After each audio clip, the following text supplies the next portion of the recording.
Welcome back, everyone, here to the SCC Qualifiers. Of course, we're still in North America, and we are moving on to set number 3. My name is Gormizer. Joining me on the desk, as you just saw, is going to be Trelly, but we're going to be going through Lean Into It, going up against HOTM.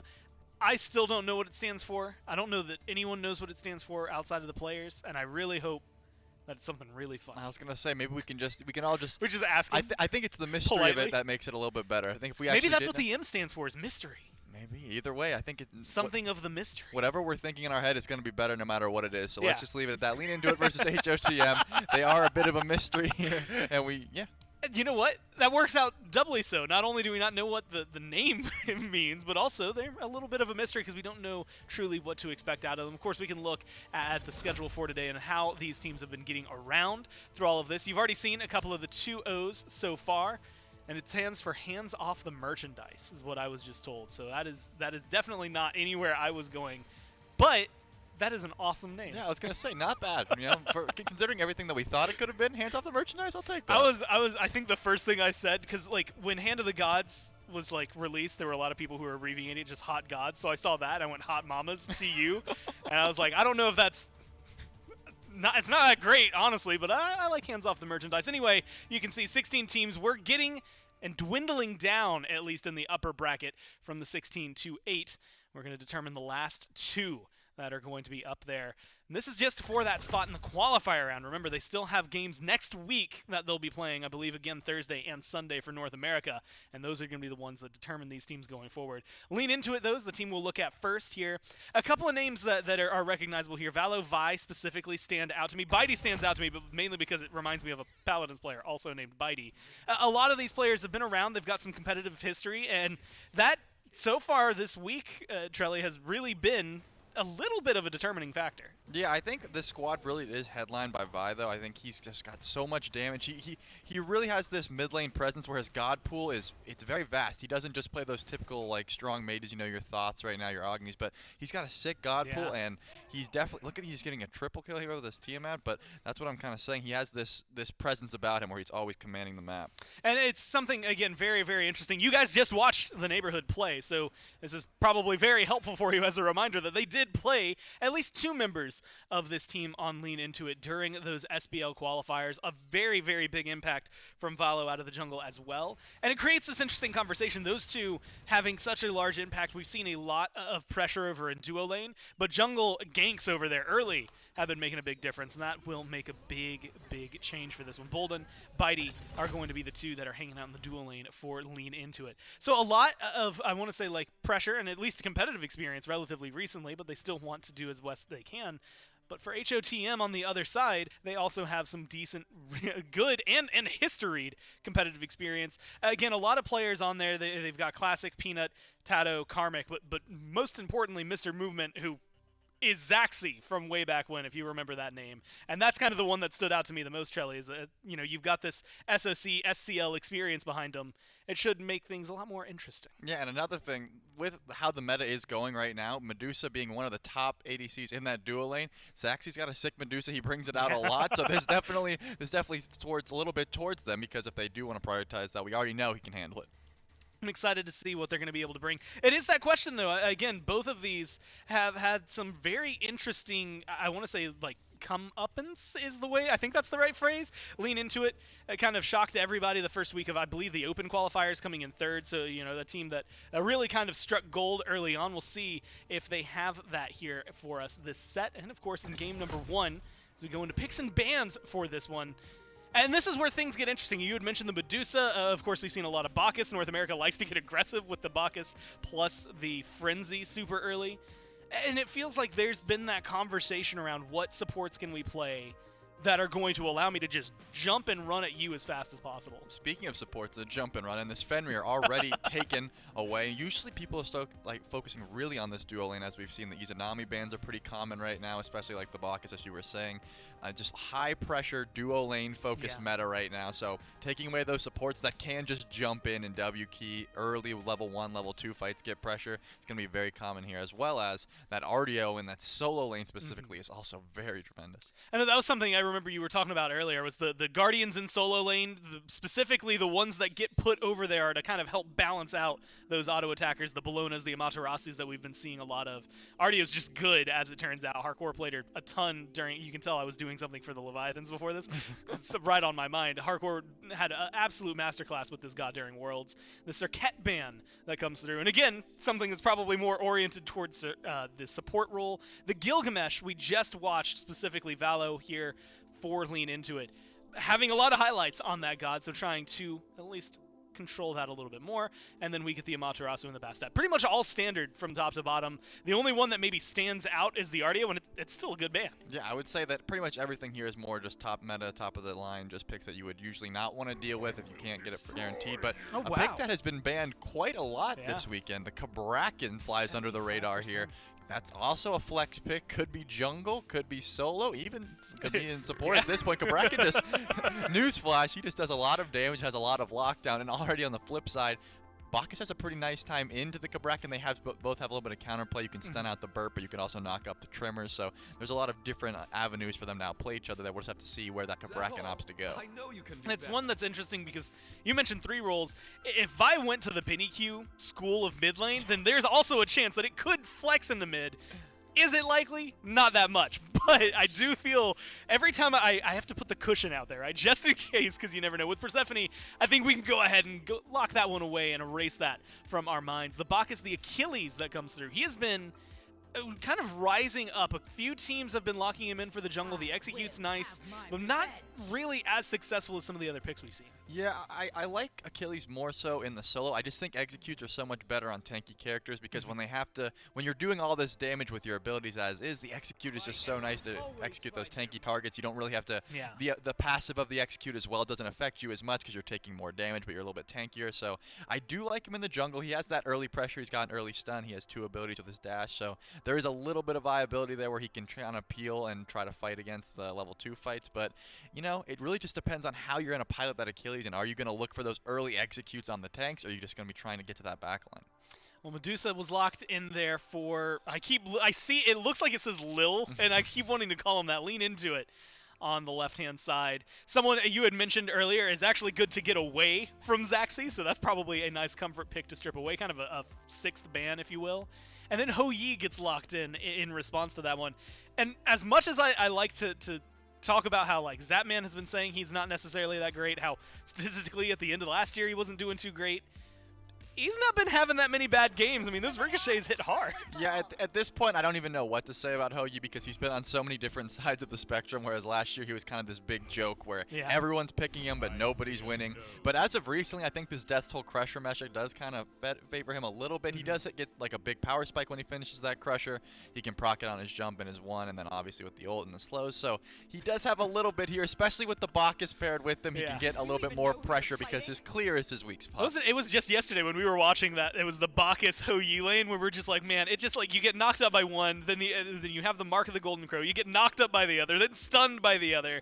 Yeah, it just doesn't necessarily feel too great in that duo lane. But if you're looking for pressure, Bacchus, we had mentioned, opens up a lot of that. Ganesh, not so much. He's got on the other end, right? Until he hits level 5, until those Dharmic Pillars are available, it doesn't feel like he's going to be able to get his hands on. It kind of feels like that for most of Lean Into It. Bellona can fight and be scrappy. Medusa can. Cabrakan kind of sort of can early on, but they definitely scale well into the late game. Yeah, I'm thinking that it still could be a toss-up here. I think Cabrakan or Bellona could go wherever they want. But if this is that Cabrakan jungle, that is just going to be a very difficult time for Thoth to survive specifically. Yeah. There's really nothing you do when Cabrakan just charges at you as a Thoth. You kind of just go, guys, can you help me out here?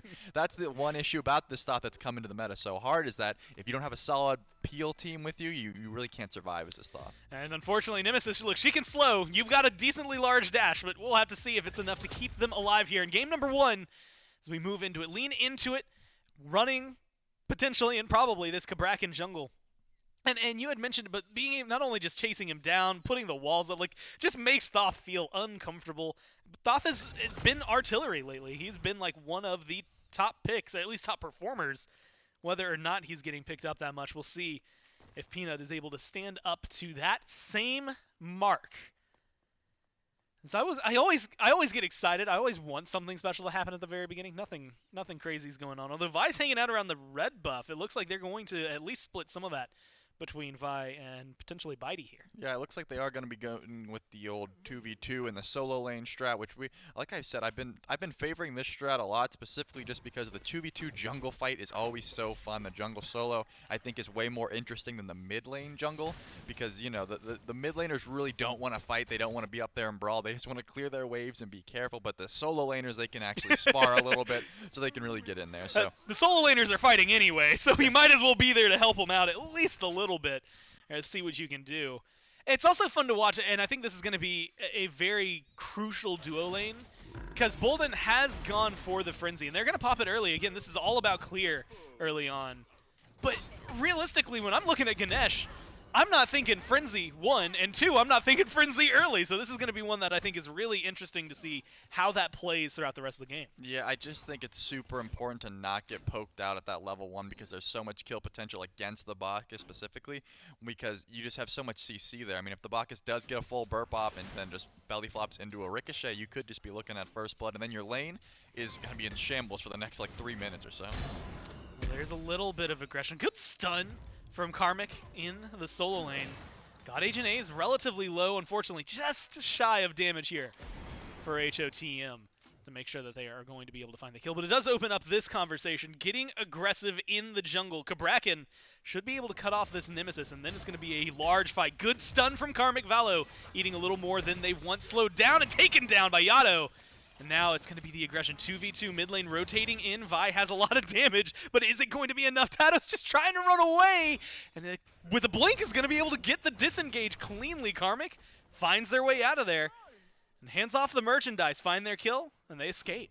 Yeah, Vi, I thought maybe that rotation would have been enough, but Persephone just doesn't have that crazy amount of damage. It's just not online quite yet. The Sands of Time and Tier 1 Pen is not going to do enough there, and no sort of real lockdown there. So, going to get the first blood and get out. That's pretty much all you really want at this point. The Kabrakan really struggles from behind as Bolden getting aggressed upon over here in the duo lane. Yeah, and that's what we expect out of this box. It's interesting enough to see where Bitey's putting the damage, right? Because a lot of the time, it's this race to clear the wave. You got a lot of poke on the Classic there. Unfortunately, seems like it's given Mr. Movement a little more capabilities and moving forward in this lane. Purple buff coming up. You'd maybe see a little more aggression, or expect a little more aggression, but Classic, it seems like the entire group are just going to back away. Yeah, Valo does seem to be positioning over here just in case that invade comes through, and it looks like he is. They might be able to catch him out here. The flop goes in, Bitey gets very low, but here comes Kabrakan. Yeah, there's going to be the lockdown onto Classic. It's not enough to get a lot of damage. There's the Kabrakan, you had called it. Valo with the trimmers getting a lot of damage. That stagger, oppressive. The Ricochet not able to peel, and unfortunately for Classic, goes down.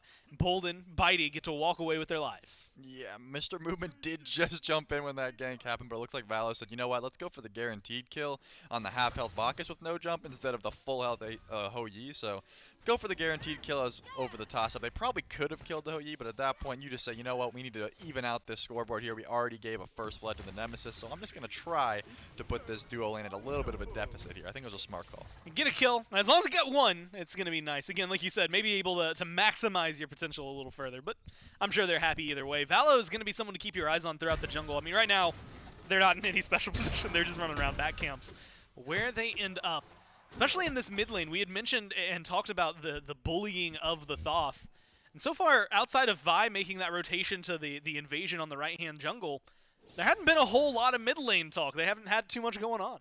Yeah, this Kabrakan getting killed early was really solid for the team, especially for Thoth, because you don't really want to blink in without your ult. You don't even have the blink available right now, so Thoth is pretty safe to just chill until maybe Valo gets a full item online. Then he really might have to be warding up, making sure he's checking all of his corners, because unless Valo catches him out, I don't think he's going to be in too much danger with these items right now.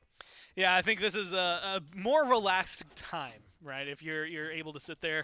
You got your beads as well, so even if you get stunned out, you're not too stressed out. Peanut has those ults available. Actually, everybody save for the supports has their ult available, which is going to make things always spicy when it comes down to breakdown. Nemesis doesn't necessarily have like the end-all be-all of jungler ults when it comes down to chasing people down and specifically kicking off a fight. Maybe if you can catch them a little too aggressive like the duo lane is right now, you might be able to do something. But Thoth, on the other hand, has a lot that he can offer in the middle of a team fight. Same thing there for Classic, as well as specifically Valo, since we were talking about the Cabrakan. With that ult available, that's a really good Kickstarter if you're able to lock someone in the walls. Might have to do it here. Tato is in the jungle getting aggressive again. Valo has no mana to work with. There's the blink, and there's the ult immediately chasing him down. Slice and dice, a couple of autos, and Tato gets another kill. Just no mana. He had no idea what was going on. Probably was in the shop looking at whatever item he wanted to buy, and then just the auto attack cancels came through. Beautiful blink by Tato. 2-0 start for this Nemesis. That is not what you want to see. And Peanut is trying to go for the kill underneath the tower here. He's got the range, but it looks like he's not going to risk it too much. Yeah, the positioning, Tato was right behind the tower as well. Felt like it could have been more. There is going to be a little bit more, but it's the duo lane. Bitey drops ult onto Classic, and at least gets the damage out there. Does not secure the kill, though. Classic's going to be able to back off with Tato and Peanut coming over. Hands off the merchandise. They're keeping themselves a nice, cushy lead. It's not quite 1,000 gold, but you can see at least the level in jungle, and that he had very little experience in their favor, is paying off in the jungle, and I think in mid as well. Yeah, definitely. I mean, if you, as Peanut is just keeping Vi underneath the tower, he definitely has the outranging the Persephone right now. So just making sure that she can't really last hit all the minions. Probably has to back up on her tower to avoid the hieroglyphic assault there. So the mid lane is definitely going to be just kind of chilling back, like I've said. I don't really think you really want to push up into this Thoth ever. You just want to stay back, get your farm. There's nothing to fight over just yet unless your red buff's getting invaded or something. So I think probably just staying back and not taking too much poke from Peanut is the smart play here from Vi. Speaking of invaded, I thought there was going to be a little more aggression around the obelisk. Unfortunately, just spawned, so hands off the merchandise. Probably not going to try and get hyper-aggressive for no reason there. The Scepter did go over to Valo, so watch for the Cabrakan to either get more aggressive or just be hanging out, which so far, just hanging out has been the name of the game for Valo. That early gank onto duo helped out.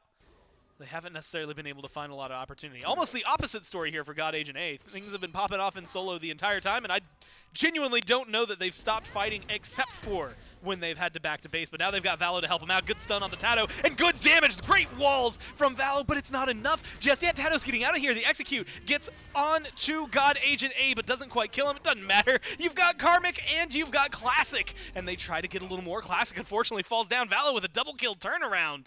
Tato got out, but it cost him 2. Peanut's not going to look for the chase here. He doesn't really feel too confident. This is exactly what I was talking about. Valo has the Spear of Death, so he's got the blink. They look for the engage. They don't quite find Tato like they wanted, but they still get the kills that they need. This is where Cabrakan really power spikes early. I mean, he has the tankiness of a Guardian, but the damage, and Vi might have... Oh my goodness! Oh my god!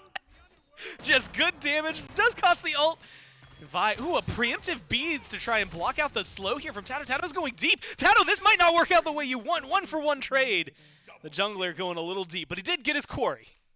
I mean, Vi got 2 kills out of that, got the relics, everything he wanted there, and got the solo kill. I mean, that's all you could really want there. As long as you force the Nemesis to dive you under a tower, and at least you could just say, like, don't worry, guys, I got it. You know, at the very least, you can call your team and say, no, don't need any rotations. I'll 2v1 there. Vi's got to be sitting pretty happy about what just occurred there, especially getting the Thoth beads as the kill went down as well. So Peanut's going to have to play extremely careful now. And making life just hell for Thoth. Not only did you just get soloed, but now Valo just kind of sitting around, cracking their knuckles, looking hungrily towards the mid lane.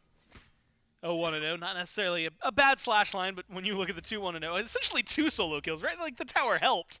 But realistically, you just got 2 kills for free. So you have to feel pretty good if you're Vi here. God Agents A, again, trying to get aggressive. I love watching solo laners, and this is exactly what I was talking about earlier when we were talking about the Guardians over here. And the 2v2 early on meta with the junglers in solo lane. They just like to brawl anyway. This time it's going to pay off for a blue buff invade. They're going to be able to secure that. It looks like they had an idea of maybe trying to get more, but realistically, they're just stripping away the farm. What was a small gold lead for hands off the merchandise has now started to manifest towards 900, almost 1,000 gold for lean into it. It seems so odd to be seeing an Achilles get out-pressured like this, just because Achilles used to be the big sustain character. He pops his 2, he just full heals off the wave. But without Death's Toll, I mean, Bologna just gets the cleave auto heal so freely, has the Berserker shield finished now, so Karmic really does just have to clear, not even try to sustain and poke out, and just sit back at this point, because the Bluestone just doesn't trade well with Death's Toll right now, as long as you are behind in that matchup. Let's silence in the mid lane for now. Bolden I feel anytime there's a Ganesh, I just want to see more Dharmic Pillars. Maybe that might be like support bias for me. I just like the ultimate, and it felt like there could have been maybe some sort of fight back, but instead it's just going to be a little boxing match between supports, nothing large as they fall back. Looking at the items, I mean, the only thing early on that maybe stands out was the Eye of the Jungle Peanut picked up, which we've seen in mid every so often, so it's not necessarily huge and surprising. But a lot of early Spear of Desos, and that goes for Vi and Valo as well as Peanut. So a lot of damage focus from these mages, and it is that flat pin still, but and this goes more towards that Cabrakan. He builds this hybrid, goes into the breastplate. We haven't seen him against Thoth as much as I thought we were going to. It feels like this build is almost perfect for bullying.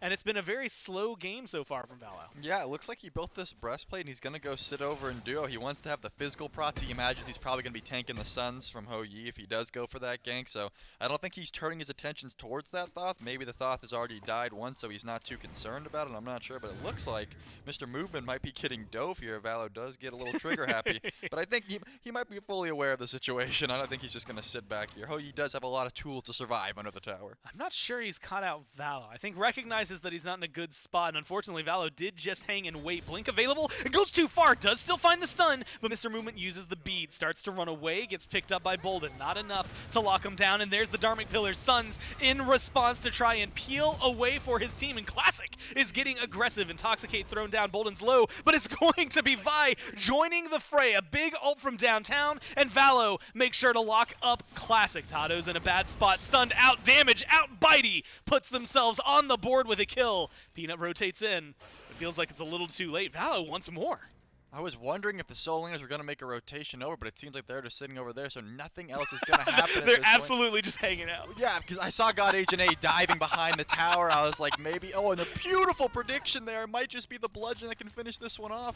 Yeah, chasing him down, and smack. Yeah, he's going to be able to get the kill. An 8th one there for Lean Into It. Plus, he gets the tower. That one's just icing on the cake for the minions to come in and put in the extra work. That is a huge swing in favor of Lean Into It. Yeah, this is what I've been talking about. I mean, as a Bluestone clear-based ability character, you do not exist in a matchup where Bellona just rushes Berserkers into Witchblade. Your blue buff is getting stolen. She's underneath your tower proxying while you just desperately try to cling on to any farm you can find. And it's just not probable right now. So your only option is to sit back, and even ulting away, you still get soloed though. So Karmic is going to have a rough days ahead of him. Now God Agent A has a 2-level lead, able to rotate over to this Gold Fury if he needs to. Karmic, if he does do that, is going to lose so much farm. So just a bad position for Karmic to be in right now. Gives themselves another chunk of lead. Pyromancer picked up by Lean Into It, and they got the Oracle Harpies as well. So Vision on the Gold Fury. So they could start up any time now. I mean, one good fight, especially when you have Dharmic Pillars, it feels like it could really set you up for a free Gold Fury. We'll just have to see if they decide to get aggressive. So far, it has been patience, and I say that, look, 4-2-2. Valo has absolutely had a hand on this game through and through, but patience for a lot of these. Blink's going to come back up in 20 seconds. But right now, it seems to be a different story. Running directly towards Peanut. Nobody else exists in this world. Classic, a nice leap over the wall, and unfortunate for Vi, and ult. It's just a little bit too late, but Classic doesn't get out of there. Intoxicate gets used, but you're still locked down. That's a free pick for the team, and Lean Into It are going to run right over to the Gold Fury. And it looks like God Agent A did make that rotation I was talking about, and Karmic is just running away. He says, there's no way I can get to that Gold Fury. Peanut is charging the ult. Whew, almost. Does not get it. I had to hold my breath. I didn't know if he was on the mark with that one. Valo is still going. The objective's gone, but he wants more. And now he got a good lockdown. Great walls, beads from Peanut. Peanut has no mana, but it looks like Valo's going to go ahead and back off here. I feel like that was someone else pulling the reins of Valo back and not a Valo decision. But ultimately, you mentioned it, they get the Gold Fury, they strip away the jungle, and they get a couple of kills to boot on top of that. One on the Classic, one there on the Tato, who still has yet to respawn. And so if you're looking at building a lead 13 minutes in, I think there was also a frustration surrender thrown out in there. You're sitting a little over 5,000 gold, trying to push to that 6,000 gold mark at 5,700. And so you're feeling really solid there, but it's 7,800, almost 8,000 experience in favor of Lean Into It here as well. Yeah, I mean, you're definitely hurting at that point. Really, the only person that doesn't have their second relic online is Classic, but the support relics can come into play pretty heavily here. A nice shell or a sprint could have changed that engagement, but at this point, I mean, God Agent A is going to be all over the battlefield. Anywhere that he wants to go, he can, and Karmic just can't keep up with those rotations. Doesn't even have his second relic available. Yeah. He didn't opt to go for that teleport, obviously, so he can't follow these any sort of way. So Karmic is just going to get all the farm he can, but this Bellona is just going to be in the back line. Already has the Shoguns built now, so all sorts of tankiness, all sorts of damage. Tied for highest level. Nope, Bitey ticked over to 16, so just so much experience now. It's just going to be a rough hill to climb for HOTM. Yeah, Bitey, Vi, and God's Agent A. Honestly, Valo putting their name in the conversation. They're just racing at this point to see who can get the most farm. I feel like mid lane feels like it might pull a little ahead here, so we'll watch Vi carefully. Good little bit of poke, good little bit of damage, and it's definitely a little more oppressive than what we're seeing out of the Thoth. It's gone for the Charon's Coin, not an item that we are used to seeing as of late. A lot of these builds have been flat pinned into like an Obsidian Shard. We'll see how that pays off. Classic. Locked down one more time, and that's the epitome of lockdown. Get put in jail, and then get put in the ground. Vi finds the kill, and Peanut just has to watch on. Every single time I see this Bacchus pick locked in, this is what seems to happen. If you don't get ahead, if you don't get that snowball, anytime you ever belly flop in or get locked down, it just spells curtains for you. You need those beads, because if you're not being aggressive, you're really doing nothing, so you just want to jump in at all times. But it looks like God Agent A is going to dive Peanut here. He's got so much damage, but he's just going to say, you know what, maybe I shouldn't dive this tier 2 tower at 16 minutes. Not just yet. He probably could have. He had the support of his team, but I think he had the ult too. I think that was his team saying, we don't need this kill right now. Dial it back a little bit. Look, it's 16 minutes in. You're diving a tier 2. The tier 1 is still up. Calm down, just for a little bit. You can do it. We promise. Just give us a few seconds. And they take 30 to knock down the rest of the tower. Peanut stays safe. It feels like this is a team that is starting to think about this Fire Giant in the near future, right? You make a play like that, you pull back from that kill.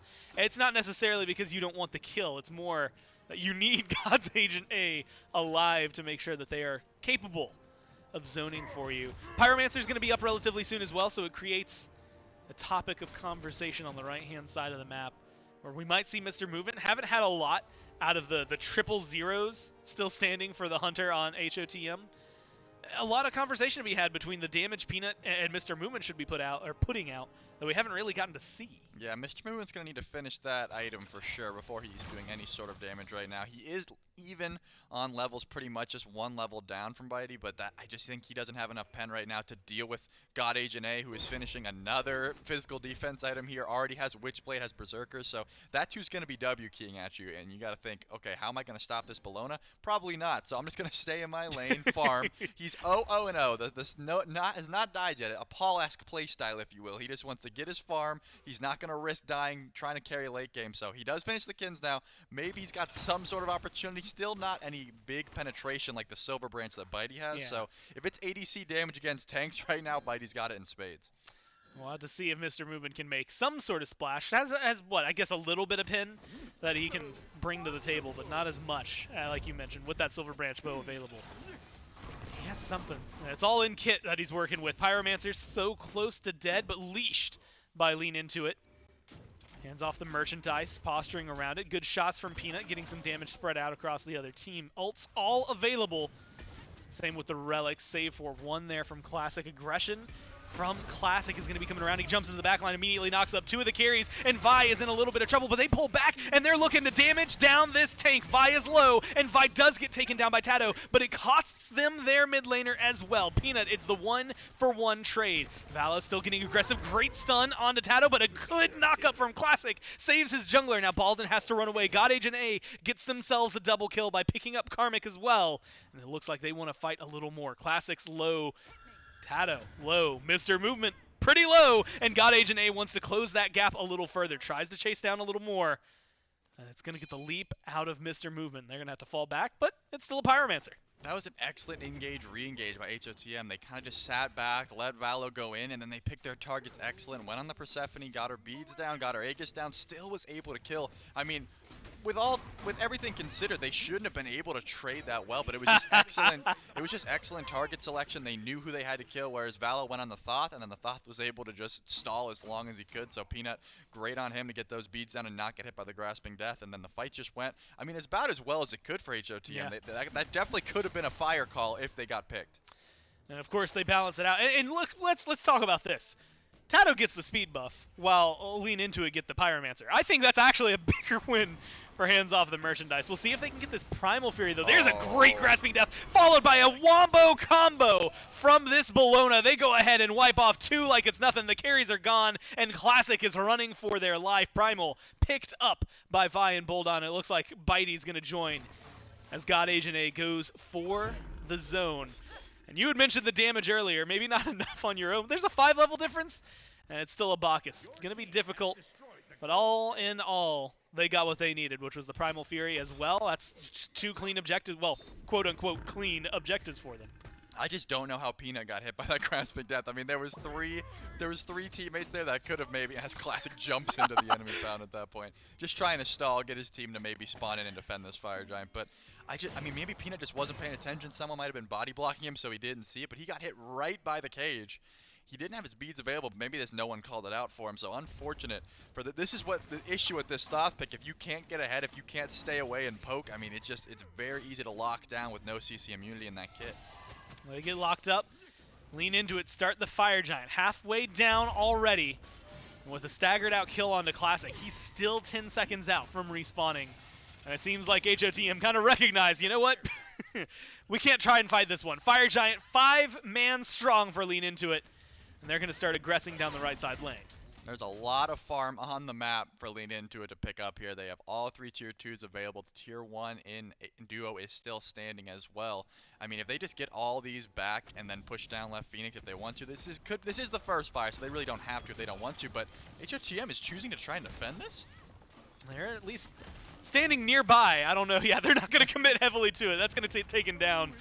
I think they recognized right after you did that they were like, you know what? This doesn't seem like a great idea. Let's go ahead and back up. Yeah, I mean, you had vision on all 4 except Vala, who was lurking. I feel like just getting elsewhere, getting farm, and letting them take that for free would have been the better call. Mr. Movement had the right idea. He's over here pushing, but the rest of them just sitting there watching the tower go down. I feel like someone could have pushed mid or at least got, you know, some of these backs off the map at this point. I mean, you need to get the small wins that you can. You're at 10K, almost 11K gold down right now. You really need to be getting all the farm that you can, just scrounging it together.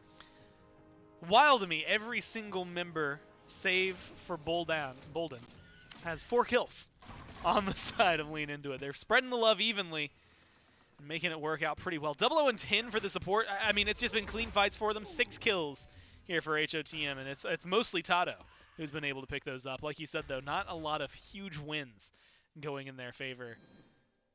They still have 3 towers standing, though. Fire Giant power play with a few more minutes left on it, so not necessarily rushing for lean into it. But something that you've got to figure it out. I mean, you had kind of mentioned it. Even going for a tier 2 right now feels a little ridiculous trying to defend it if you are HOTM. But Phoenixes, they feel relatively safe. Yeah, I think they could definitely go for it here. I just want to call out what you just said. Bolden, he's trolling. He doesn't have 4 kills. How can you not have 4 kills right now? The next 4 kills all go into Bacchus, baby. Everyone needs to... Except he's playing Ganesh. Hold on. I was going to say... Wrong god. My bad. Yeah, I was going to say that the whole joke here is that Ganesh can't get any kills. If somehow his whole team dies and he picks it up and gets the 4 kills... We're going to... So it's going to be a full team wipe, and then Ganesh cleans up, gets a quadra kill. It's going to be the hypest thing that happens all year. I mean, I would definitely be down for it, but it looks like they are confident enough to go for this Phoenix here. They have no need for that mid-tier 2, and I agree. I don't think they have to be worried. I love the aggression. Immediately, Peanut gets jumped on. Peanut's getting chased down, and Peanut gets taken away. A good Grasping Death, good walls, lock-in classic. But how much are you locking them down? Great Dharmic Pillars force the team to fall back, and it's 4 standing strong for HOTM under the Titan. And that's going to be enough to make lean into it pull back. That mid-tier 2 you had just mentioned, that doesn't seem so safe anymore. They're going to go ahead and run forward, try to take that. Potentially use the remaining time. I mean, the mid-Phoenix is open. You've got the numbers advantage. They're going to go ahead and walk forward. Yeah, Karmic tried to do everything he could to disrupt that backline, but Persephone can ult from all the way downtown. Peanut is not living there as the siege continues. Valo misses the stun, but it looks like this Phoenix is going to fall so easily.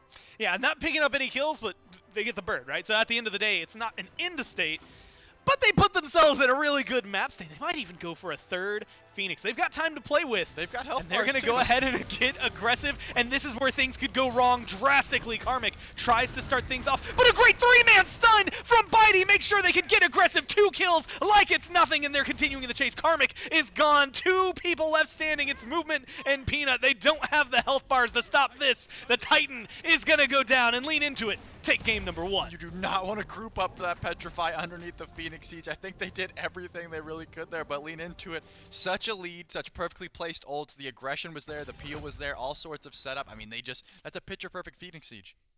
And I mean, it just falls so perfectly. Like, you never get ults like that when No. you Medusa. That has to be like the best feeling in the world. You end the game, it's all on that. Otherwise, like map state, hey, we got a third Phoenix and have to back off to fight the Fire Giant. Oh no, it doesn't feel like it's going to be that bad. We'll break that one down, watch some replays, and all of that before we get into game number 2 right after this.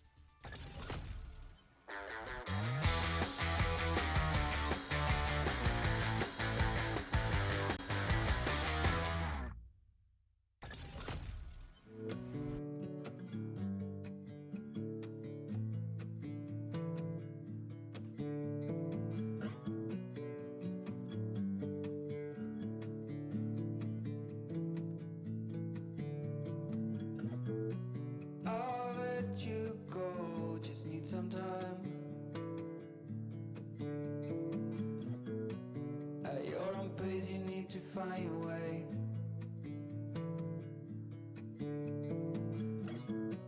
I know now you'll never change your mind for something that matters to me.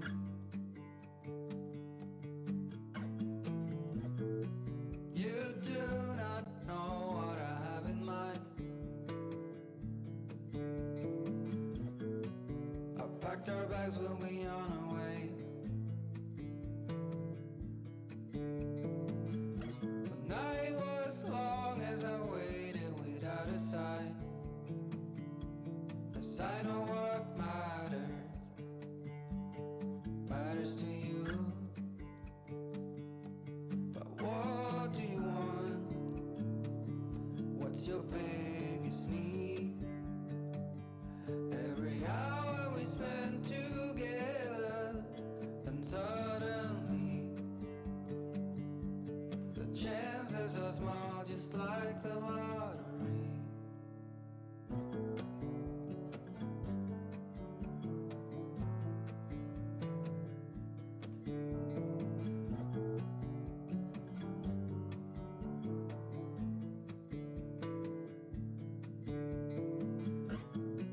It's been 72 weeks in this town. I still believe I'll see you again.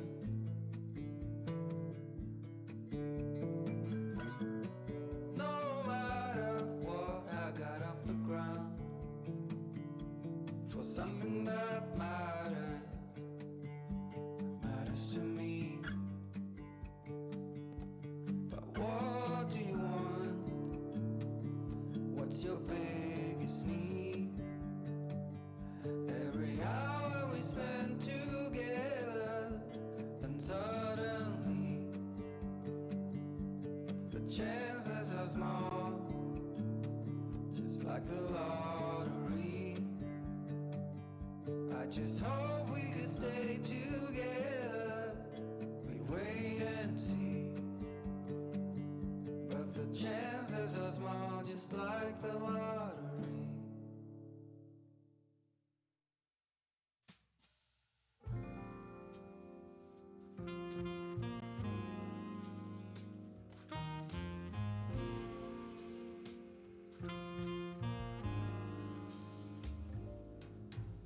What a night, people dancing in slow motion, blurry eyes. But I've had enough, it's time to say goodbye.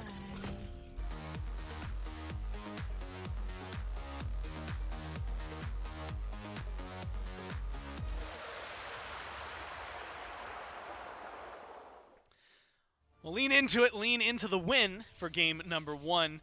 Find themselves up 1-0 here. But I don't know, Charlie, at least to me, it didn't stand out as necessarily this head over heels win for them, right? The snowball eventually gets there for them. But early on, we got to see a little bit more from Tato, a little bit more fight for the dual lane.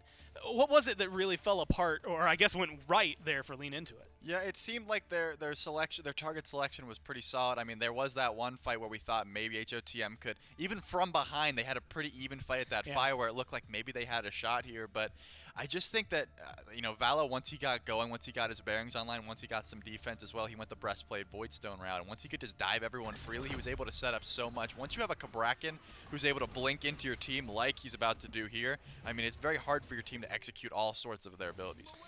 Yeah, Valo just kind of was present when necessary, and it made such a large difference several times going into the back line. And getting, even if it's just the beads, even if it's a stun, no matter what, it seemed to open up a lot of conversations. And you had mentioned it yourself, but like Kabrakan, we've seen like kind of on the rise. He's not necessarily getting picked a whole ton. He's been banned a lot this week.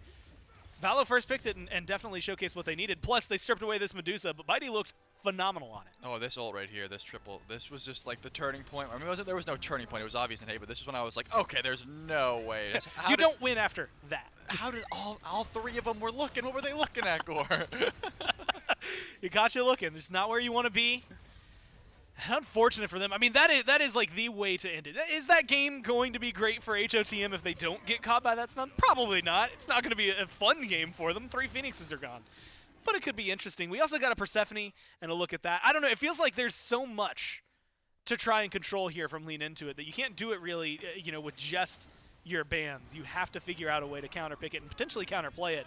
Because from top to bottom, everybody seemed to have their plan figured out. And outside of God Agent A, they played very clean. And the only reason I say that is because God Agent A's game plan was, I'm going to run at you, and if I die, I die. Luckily for them, they only died once, but either way, it was very caution to the wind play style for the Bologna. But it worked out.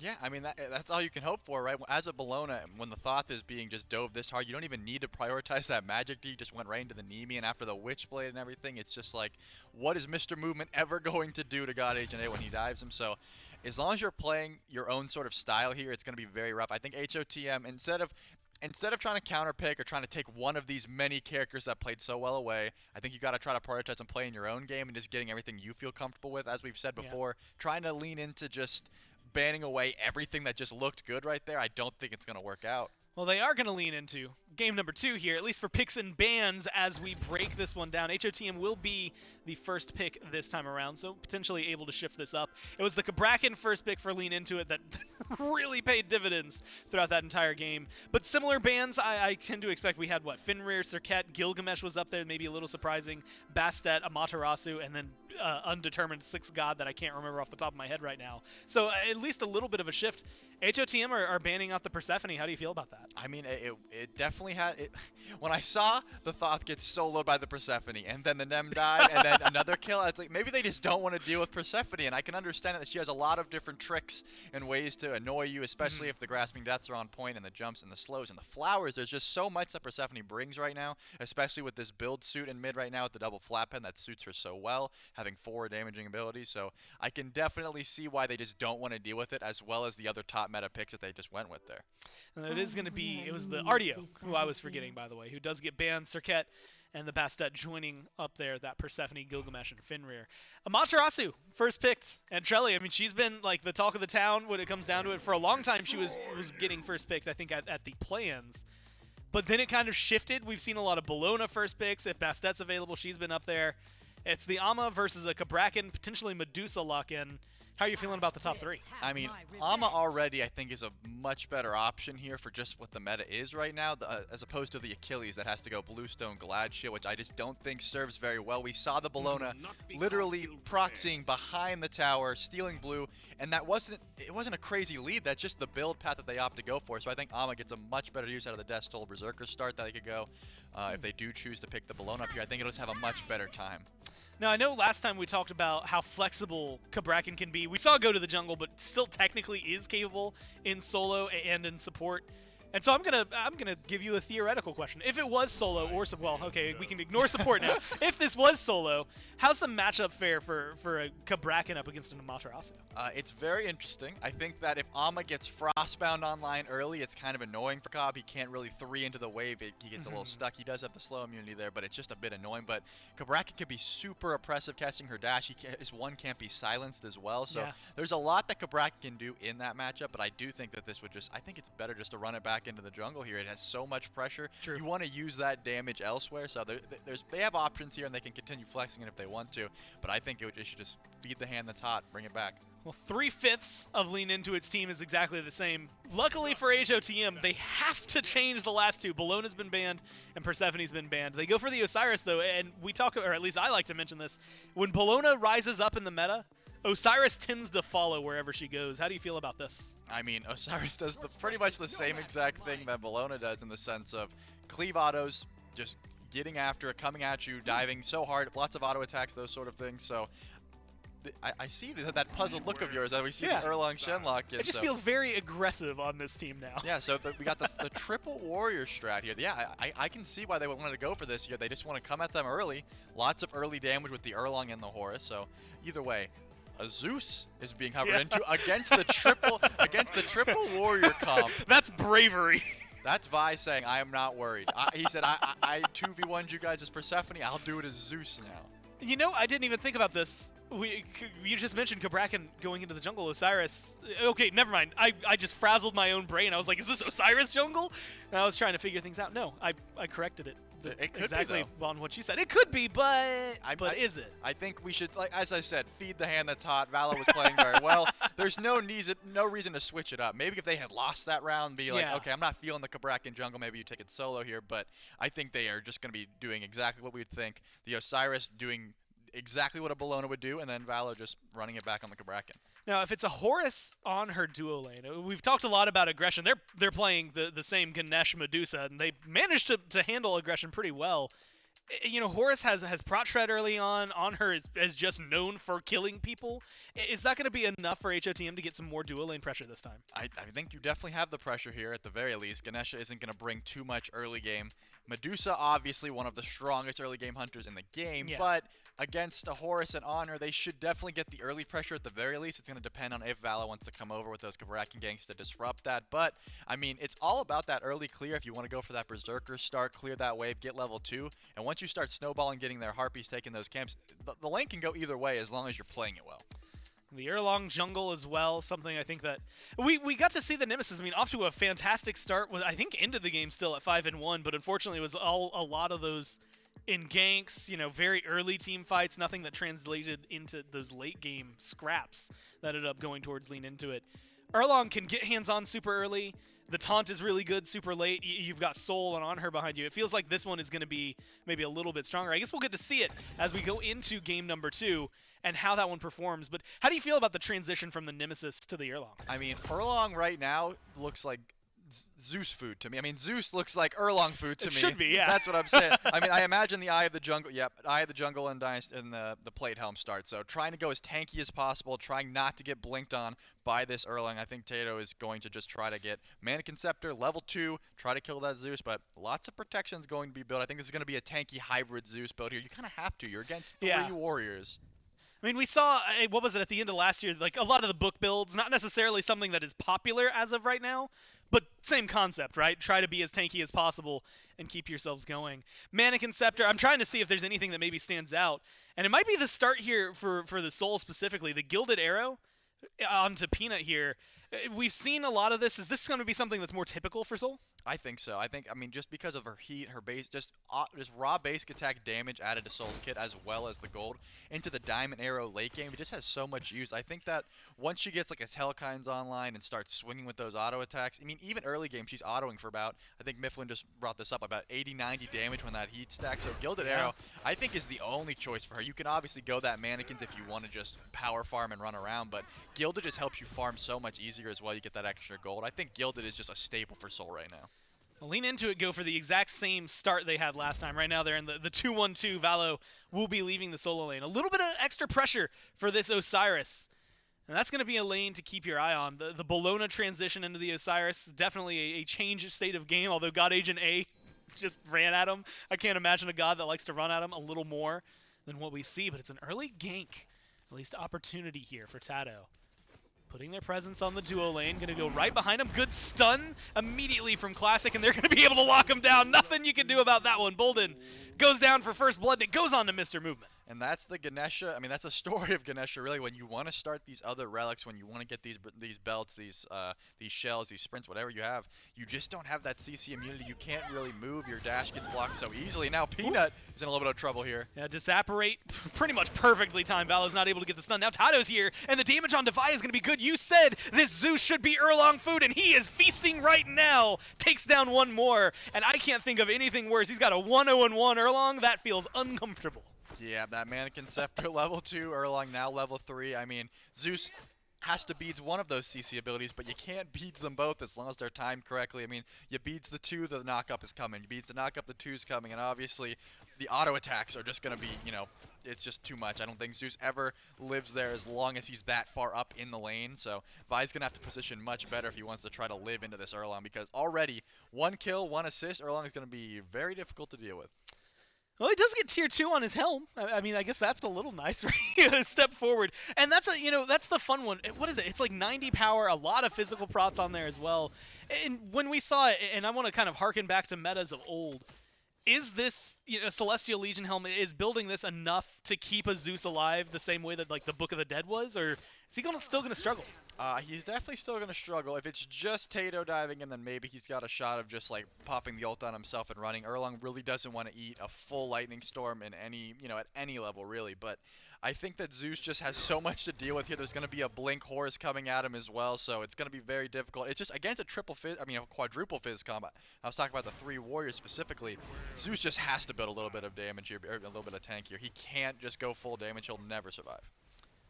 I'm surprised to see already the rotation from Classic, whereas Bolden's still hanging out over in the duo lane. Looks like they're going to at least leave, but that is a deep Horus right now. Classic should get spotted out, at least on the mini-map from the proximity of Valo. Yeah, is going to run back there. I thought it was going to explode into something a little more.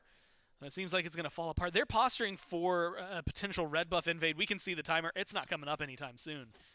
And so, where do you see this going? Actually, maybe we can hold that thought as Tato walks directly into the mid lane, gets a root, but gets aggressive. Do you like this kind of positioning, though? Classic and Tato like just hanging out in the jungle to see if they can get another pick? Absolutely. I mean, they know Vi's beads are down. They're just hoping he steps up a little bit too far again. He gets taunted by Erlang, he's done. So I think as long as Tato is positioning around, I'm sure they have that timer typed out right now. Everyone in the comms is screaming, we got 30 seconds on those Zeus speeds. So anytime he steps up past, like, I'd say a foot out of that tower, just a hair is all they need to get pinned and then taunted, and he's definitely gone, especially with the Supernova that Peanut's got just locked and loaded. So I think as long as they're positioning around there, they're looking for a good time, but I don't think Vi is ever going to walk out of that tower until those beats are back up in 8 seconds. And again, I think yesterday we got to see a lot of that. The Supernova, how much damage it can do in just the blink of an eye. You have a left CC around you? Yeah, it's going to be pretty easy. Hey, speaking of the red buff, this time around, it is respawning. Oh, Tato no. and Classic are walking forward. Oh no, Vi, this might not be the place you want to be. There's the blink, there's the taunt, and here's the lockdown. There's going to be a little bit of a storm, but not enough to get the damage out there. Classic's low.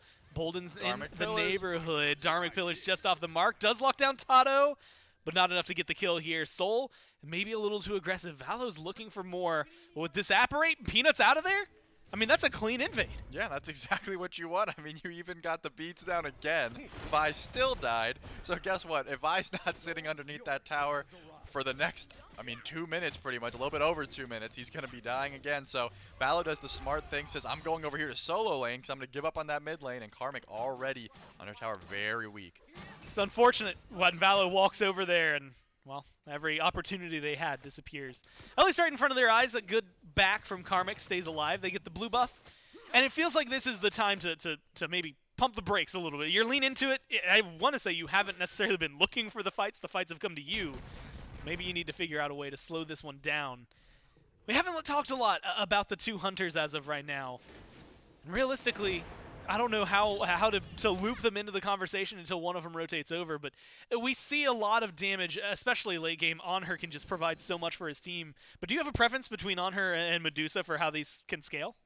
Medusa definitely late game having the attack speed stem is just going to help out so much, but they're not going to be getting too active in this lane right now. The supports are opting to just rotate mid as Classic steals away as many flowers as he can. It just leaves. Valo blinks in. It's going to be wasted there. Nothing. They want a clean robbery there for the flowers of the obelisk, but it looks like Tato might be looking for more here at these mid camps. Yeah, they lose the camps. They do get a double pin, and now they just rush them down. Valo is one hit away, but they're not going to be able to lock them down. Dharmic Pillars get dropped. Box in HOTM. Karmic makes a rotation, gets a kill, but loses their life in the process. 1 for 1, but it's still low health bars. And it looked like there might have been another collapse. I think Bitey just got the back off in the jungle. Now they're going to go right back to their theft, stealing away from the obelisk. And we've seen how important that is. I mean, now you get to spawn your own, you get the scepter. This is a fantastic start for HOTM. They're furthering even more with this red buff invade. I mean, they've got a comfortable lead now. Oh, not again. You got to check your corners, Bolden. Yeah, I just think that right now, Lean Into It has the one kill on the one person they would want to have it. Just feeding this Zeus as much as possible is going to be their best option, I think. Bitey is going to stay farmed up. The same start that Mr. Movement went for, where I'm just going to be sitting behind my tower. I don't want to die. I want to get my farm and just chill. But it looks like Classic's going to engage here. Yeah, they're not letting them have a lot of wiggle room. Bolden stunned against the pillar, pinned down. Yeah, you're not getting out of there. It doesn't matter if Bitey tries to fight, and Bitey wants to help defend this. Does get the purple buff.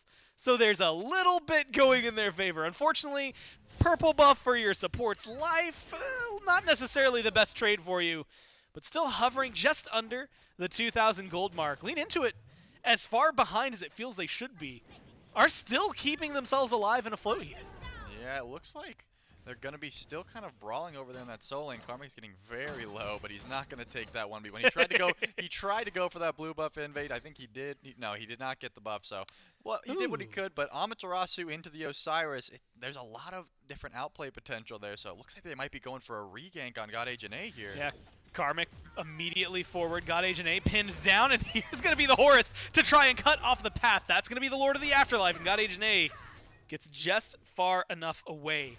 Something caught my eye, though, a second ago. Maybe it's going to have to wait patiently because they're going in for more. They get the taunt, they get the knock-up, and they're going to get the kill this time around. Solo laner goes down.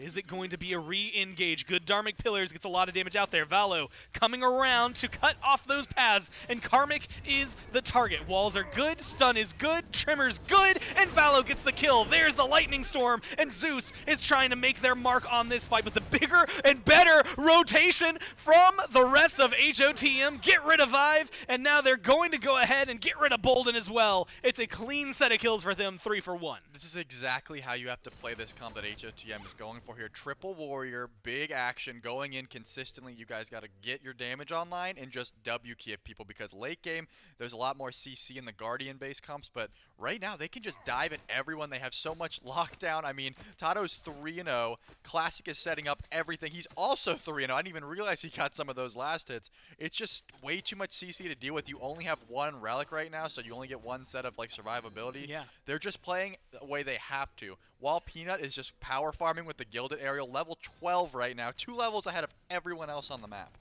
You know, it's actually Classic specifically I was going to ask about, because you can see the builds, same starter items, they both have sovereignty, but he's gone for the Runeforge super early on. I mean, it feels like it's enabled him to be a little more aggressive in this playstyle, especially compared to what you expect out of a Ganesh early game. Yeah, I mean, that's exactly what they need to do. Classic needs to be getting extremely active early, as he has been. 5 assists, 3 kills, been a part of 8 of the 9.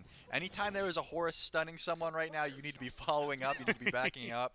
And he's got the Runeforge just to buff some of his damage a little bit as well. So, I mean, it's going to help the whole team out, and as it's been doing, they're sitting pretty right now. They got a solid 2K gold lead, and they're just looking for more. They got to keep doing this same strat, though. It seems very comfortable. Typhon's Fang, and you know, I say that as if it's confusing. I feel like we've seen this on Soul pretty often. But how do you feel like, you know, this Ring of Hecate immediately into a Typhon's Fang? Peanut, well, maybe we'll have to hold that thought, see what damage he's going to be able to do as he rotates in. Tato is incredibly low, but it's going to be Valo who gets taken down. Tato's still alive, and they get the healing just enough. Actually, there's a Lord of the Afterlife, so nothing pays off for that, but it doesn't matter because you've got God Agent A on the ropes of their life. They managed to escape this one, but you still picked up a clean kill onto the jungler. Didn't lose anybody on your own. You get a Pyromancer. That's a good collapse from HOTM. Yeah, I mean, that's the exact kind of peel you want. Tato, by all means, should have been dead there. Got the ult off, but then just gets completely anti-healed by the Lord of the Afterlife. Mr. Movement is getting flanked a little bit here, has the beat, and he might be safe. And it looks like they're going to have to give up the chase on that one. The beads are down, but they get the Pyromancer. Everyone makes it out because of some great peel by HOTM and Classic specifically. And now they could probably aggress towards this Gold Fury if they want to. Oh, they're going to go for Bolden instead. Locked down, almost kept away. And you know what? Tato's going to go ahead and lock up a little bit, but they lose Classic in the process. 1 for 1. Tato's still relatively low. No detonate available. Vi is going to have to play this one safe. Zeus does not have a lot of wiggle room. 5 seconds left on those beads. You had mentioned that there could have been a Gold Fury, and it doesn't look like they're going to have it with Classic gone and no one to tank it. They're going to go ahead and just strip the jungle, get themselves experience. But you're looking at a 4-0-6, specifically Tato here. It feels like they are really opening up the conversation for what this Erlang Shin can bring. Yeah, these XP leads are also getting a little bit out of hand here. I mean, you have Mr. Movement at 13 now. Peanut just ticked over to 14. This Souls farm game specifically is frightening right now because we just talked about the build path here, the Hecate into the Typhons, the lifesteal, they proccing off each other. It works out very well. The auto attack damage is going to benefit her greatly. I usually like the Spear of the Magus start as well, just because of that flat pen that every mid lane mage wants to go right now. But either way, it doesn't really matter what she's got built right now. You're level 14 with all this damage. As long as you're auto attacking something, you're playing Soul correctly. And as you had just mentioned, but like 3 levels up, I don't think you're too worried about trying to match the flat pin Zeus has right now. The damage, especially starting a Lost Artifact, not necessarily leaning into that flat pin. Leaning into it are going to unfortunately be a little behind here. Gold Fury started up. Gold Fury burned down quickly by HOTM. Bolden does a great job trying to pick up a little bit of damage and steal that away with the Dharmic Pillars. But unfortunately for them, I saw Ganesh. It looked like they were going to be hunting elephants here soon. I mean, a lot of damage capabilities and a lot of lockdown capabilities for hands off the merchandise. Instead, they're just going to get aggressive once again, going for the heist here as Classic. As they go to steal things away. With Bitey going into the jungle, this doesn't feel like it could be as good as possible. One good stun is all it would take to turn that around. They're not going to opt for it.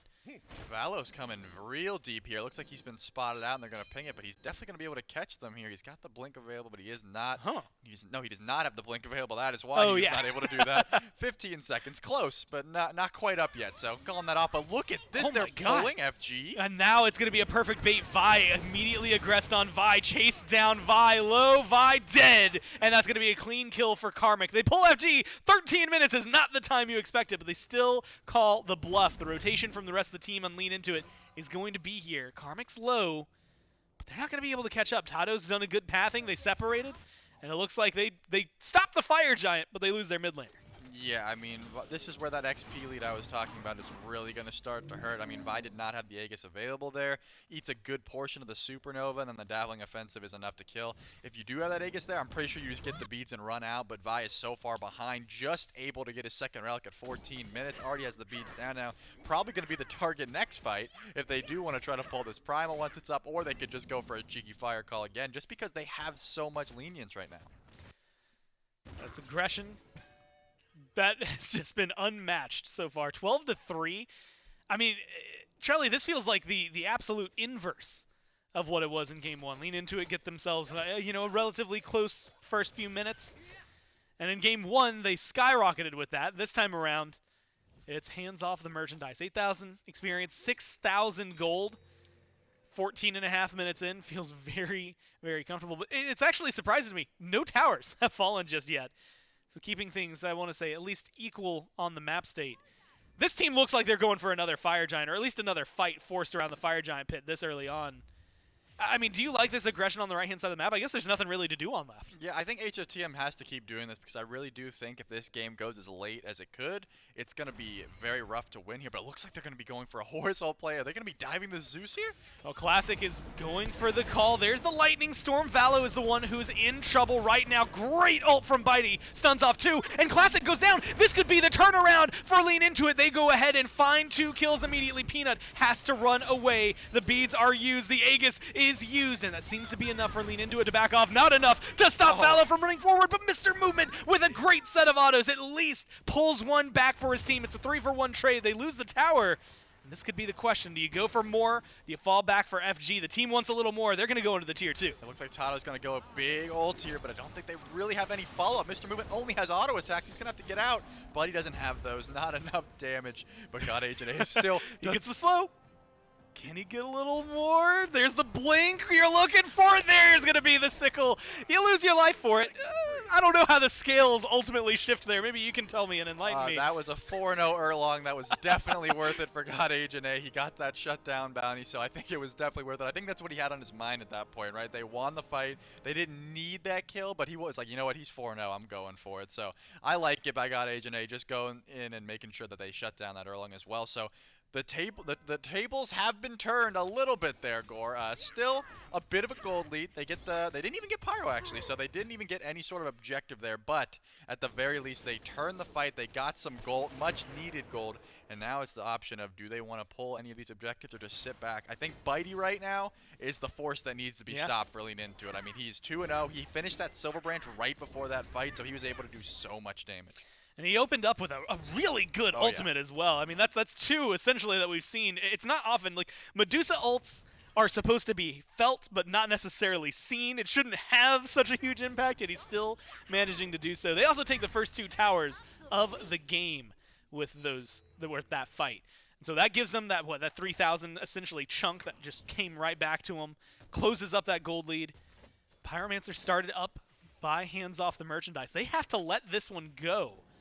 You have to remember, that was all started by them. They went into Classic's ult. They wanted that fight. And it looks like this could be a Pyromancer pull for Lean Into It. No, they're going to play wait patiently, like a hunter ready to spring a trap. Unfortunately for them, HOTM are not going to bite onto it. But, I mean, this is insane. Like, Charlie, this is the team with the 3K deficit still. They're the team that's been losing most of these fights, and they're the ones dictating who can take the Pyromancer. Yeah, it seems like they're just going to be going for it here, but it looks like Classic does have a pretty sick flank. Vi's in some trouble, has to beat early. That could be a big deal. No beads, especially on the Zeus, who is 1-4, has been bullied for a lot of this game. But it's Tado instead, right now, forced to go into the turtle form, and God Agent A continues the chase. There's the silence trying to slow them down. Tado taken out of here. The Erlong Shen for the second time killed off. It's a 4v5. With On Her on the other side of the map, it's actually only a 3v5. Movement looks like he is going to take this Primal Fury and trade out this Pyromancer that goes the way of Lean Into It. But no, he might not have enough healing to try and make this work. He definitely does not. If Peanut shows up, it should be pretty free, but God Agent A is sniffing this out. They're going to have to drop the Supernova and just get out. I think everyone's coming over here, but it looks like they don't even care.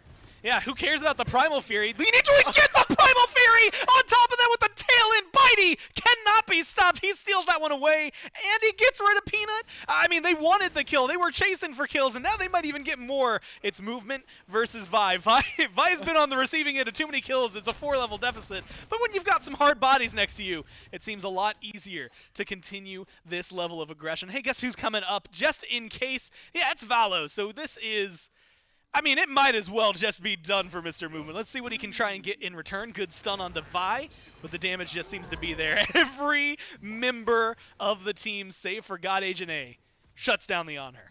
I mean, it was 3v1, and Bitey still Aegis that On Her ult. That's the fear that Mr. Movement has put into him through this laning phase there. It was 3-0 versus 4-0. I really don't know why he Aegis that ult, but I guess he was just, maybe he thought someone else was coming, whatever. Maybe better be safe than sorry at this point. You do not want to lose your ADC there, obviously. So now it looks like Lean Into It has all but taken over this game. They were down extremely far, and now they have a gold league. Or where did this come from? Oh, nope, just kidding. Just tick back over. It's going back and forth right now. The point is, when it's +9, yeah, that's such a huge swing. It was 6,000 a second ago. And Charlie, they're starting Fire Giant. There's no one here. There's no one here. Not even Horse can make it in time. This Fire Giant is free. This is absolutely insane from Lean Into It. One good fight in mid gets them 2 tier 2s. Eventually it leads to a good fight for a Pyromancer. Eventually it leads to just a good fight. They steal over all the Primal. I mean, every single thing that could go wrong for hands off the merchandise feels like it has here. And now you've got Lean Into It, 5-man strong with the Fire Giant power play running down the right-hand side. And I have to look at this, Charlie. It's only 1 level deficit. It was 3 earlier. It feels like Vi on this Zeus has made a much larger impact. Player damage is at the top. They are making a splash. Yeah, I mean, still 2 levels behind, but besides that, it's just Zeus damage is Zeus damage. As I've said, he has to get it off, but he can die. Like, as long as he ults, detonates, throws the chain lightning, and then dies, that's pretty much all he really needs to do because of how much AoE Zeus provides. So just with that little bit of fizz protection, that's all he really needed, and now he's be able to do all of this. Vi is doing crazy amounts of damage, but he's also got some survivability now. Those early deaths were all we really saw. He's been he's been staying alive pretty well. This 14-10 was what, like 14-6 a bit ago or something like that. It was yeah. It's been turning and very quickly towards lean into it, and now they're gonna go ahead and get all the towers they need to now. I feel like it was like 14-3 at Yeah, one point as well. Like yeah. it definitely was really heavily Yeah. skewed. Lean into it. I know they've lost at least 1 or 2 members in the process, but it has not been a lot of kills going the way of HOTM. So lean into it. Lean in real hard into this one. Ride the curve as hard as you can. And they've cleaned up. No neutral objectives available. They knocked down all the towers on right. Tier 2 already down in mid. So there's only 1 tower left. Do you go for this tier 2 on left, or do you try to get a Phoenix? I mean, all things considered, the game is pretty even except for a Fire Giant buff, which is not a small thing. So I would say probably just go for this tier 2 and then play for next FG. I really don't think they want to risk it at this point. They're probably feeling pretty confident right now, but the only person in this whole game who is upgraded a starter right now is Bitey, so I feel like you probably just want to dial it back, get your farm, maybe get Vi some XP so he can get that Protector of the Jungle online. I think if Vi gets Protector of the Jungle at an FG fight, that would be insane here. But Peanut is getting deleted. Oh, Valo almost. I mean, just narrowly able to escape there for Peanut. Now the aggression is going to be the same on the Mr. Movement. Where did he go? Just taken off the board. The Phoenix might still stand, but this could just be it. Classic is low, does get away. The healing is nice, but the healing is not enough. That's 2 gone. Let's go ahead and make it 3 with Karma here. No, a nice dash gets Karmic right back into the fountain. And it seems like Lean Into It are going to play the patient game. There's 3 people in a Titan. You got to look for a pick, and they're stacking up for one. Yeah, I thought maybe they were going to try to hug that corner and see if they could step up with anyone, but it looks like the left Phoenix I didn't even think was on the table. I thought maybe they should just go back, but they have so much damage right now with Valo blinking in on Peanut. They just have so much space control as well. I don't think anyone's going to want to try to defend this Phoenix, but it looks like Tato's going for it. Tato tries. Tato takes almost all of their health bar in response. God Agent A is chasing him down. Peanut does not have any relics. Tato is gone. The mid Phoenix is gone. They still got 5 bodies and the Fire Giant for another 40 seconds. They're going into the Titan room, and 18 minutes of this game seemed like it was going to 3, but Lean Into It, take it in 2. I mean, it just seems like Vi was on a timer where once he got that Charon's coin online, he's like, all right, you guys got to stop bullying me now. The Zeus is here. I mean, Bitey held down the fort until Vi could get his damage online, and that's all you really need from your carries is to just sit back, get some farm, and then come back and turn on when you need to. And it feels, I guess poetic is maybe the term. It ends 14-14. The kills are like even by the end of it. I mean, it really was like 18 to 19 minutes of not even. It was in favor of HOTM. Well played by Lean Into It. We're gonna we're gonna take a minute here, take a little breather, and then we'll break that one down. Of course, look at the rest of the day right after this.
Well, it is a 2-0 victory for Lean Into It this time around. It felt like it was going to be 3 games there for a hefty majority. I would at least say 80% of Game 2. And, well, luckily for Into It, they managed to balance things out with one really good fight in the mid lane and then one really, really good fight in the jungle. Trelly, it feels like it's all back and forth. Zeus is getting bullied. You know, if you're Bolden, you just have nowhere to stand as this Ganesh and feel safe. And then all of a sudden, they're surging forward in the mid lane after an ult goes awry from the Horus. Yeah, as far as I'm concerned, this is one of those situations where you're in a ranked game and you're like, guys, they have an early game comp, you know, they snowball like a Thanatos or something. We need to dial it back, just get our items online. But usually you guys just surrender when it gets to that point. Yeah. But Lean Into It just said, hey, they've got an early game comp, they've got 3 warriors, they're W keying at us. Let's just try to stay back, Bitey sit back and farm, and once Vi gets like 3-4 items online, we'll just take this game because our comp wins late game. It really does, but it's surprising that they were able to come back from such a deficit because most people would get, you know, a little bit like just want to dial it back, but this ult, oh. That one, you know, there were a lot of moments where things were going wrong, and you have to highlight, I think it's worth mentioning, a couple seconds ago we saw specifically God Agent A, the replay, chasing down Tado in the base. That's the last kill that HOTM got in this game. It was 13-6, it went to 14-6, and then from that point forward, they had nothing to answer back. But it feels almost like that Primal Fury steal was like the last nail in the coffin, because they got the Primal, and then they killed Peanut, and then they killed Mr. Movement. It seemed to sweep up everything they needed. Yeah, I mean, like I said, once you once you see the Zeus damage, even though he did go like some sort of a tanky start, but it isn't it's just the Rod Tahuti, the Charon's coin, the flat pen. It's just, even if he's getting dove, he can just place off so much area with the Lightning Storm, and all these warriors have to be close to Zeus to do that damage. So as long as you're fighting around that Lightning Storm, making sure that the enemies are getting hit by chain lightning, I mean, it's so difficult to punish this Zeus late game. And it's 2-4-11. I think at one point was 0-4, and that might have been, you know, around the 10-minute, 12-minute mark. You had called it top damage in the game, save for Peanut. Peanut beats him out by about 200, just a little shy. But it's still 19,000 damage for a 2-4-11 Zeus there from Vi. 13,000 getting put out by God Agent A, just absolutely chasing people down. And we got to see what Bitey was capable of so many times. In Game 1, we saw good ults. In Game 2, I think we got 2 or 3 really good ones that just really set this team apart.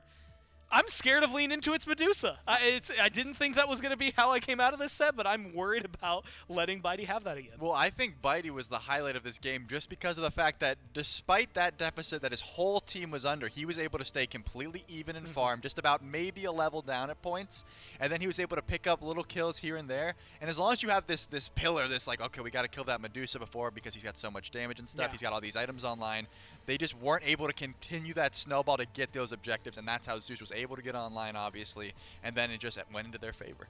Well, Lean Into It mark themselves as the penultimate team moving forward into the qualifier round. It means next to last for those of you out there. There's your word of the day. And, of course, they move themselves forward. We can take a peek at the schedule. Of course, what we still have yet to see. One more set in North America for this week. A lot of 2-0s. We'll see if My Fault B or Sops Time are going to change that up. I'm going to go ahead and tell you this next set, a lot of familiar names. I see Chronic, Coat Baby, Nehu, Sybil, Rinjaru, Mando Warrior, Jingu Bang, Sops, Dashboard, and Big Yuji, although I think Yuji is getting subbed out for this set specifically. So even if you don't know the sub for Yuji, then you should know, theoretically, everybody else. They will confirm the last team going into the qualifier round, of course, the last team to get knocked down to that losers round 1, and that solidifies North America week 1 here for the SCC closed qualifiers. Next week, on Thursday, once again, we'll be kicking off with North America, and we'll start determining what teams we will be seeing in the SCC. 6 of them move forward, so there's only, I guess, 4 sets for the winner's bracket that will determine that, and then quite a few down there in the bottom to try and get your way. But so far, Trelly, there's a lot of talent. 6 teams, it seems like a lot until you realize how many of these are close. I mean, yeah, all these 2-0s, all these people that got these big 2-0 victories are going to have to face each other now. So every single person that has not lost a single individual game is going to face another person that hasn't lost an individual game. So there's going to be some talent thrown around here, and hopefully we're going to see, I mean, me and Dave jinxed ourselves. Okay. We didn't confirm 100% that it would be we're going to 3, but I think that there's a good chance that this next match could go to 3 once again. If any of them are going to go to 3, especially at this point, it would be the one to do so this week. since it's also the only one Yep. that could do so. Yep. We'll see if it's going to go 3 or if one of these teams can take a very comfortable lead. One more set in North America, and it's going to be right after this.